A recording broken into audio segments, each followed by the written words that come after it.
ഈ യാക്കോബ് ശ്ലീഹ എഴുതിയ ലേഖനത്തിൽ നമ്മൾ വായിക്കുന്നുണ്ട്, ദൈവത്തോട് നിങ്ങൾ ചേർന്ന് നിൽക്കുമ്പോൾ ദൈവം നിങ്ങളോടും ചേർന്ന് നിൽക്കും.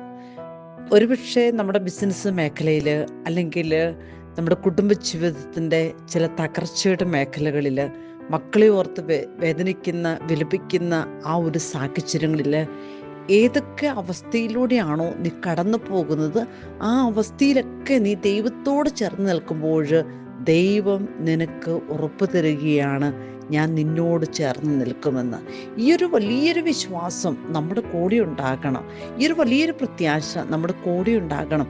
അതുകൊണ്ടാണ് യാക്കോബ് ശ്ലീഹ എഴുതിയ ലേഖനത്തിൽ 4-ാം അധ്യായത്തിൽ 8-ാം തിരുവചനം ഇത് നമ്മളെ ഉറപ്പിച്ച് പഠിപ്പിക്കുകയാണ്. ദൈവത്തോട് വിശ്വസ്തയോടെ ചേർന്ന് നിൽക്കുന്നവനെ ഈ ലോകത്തിൽ ഒരു കൊടുങ്കാറ്റോ, ഒരു തിന്മയുടെ ശക്തിയോ, ഒരസ്വസ്ഥകളോ തകർക്കുവാനോ തളർത്തുവാനോ നിന്റെ ദൈവമായ കർത്താവ് അനുവദിക്കില്ല.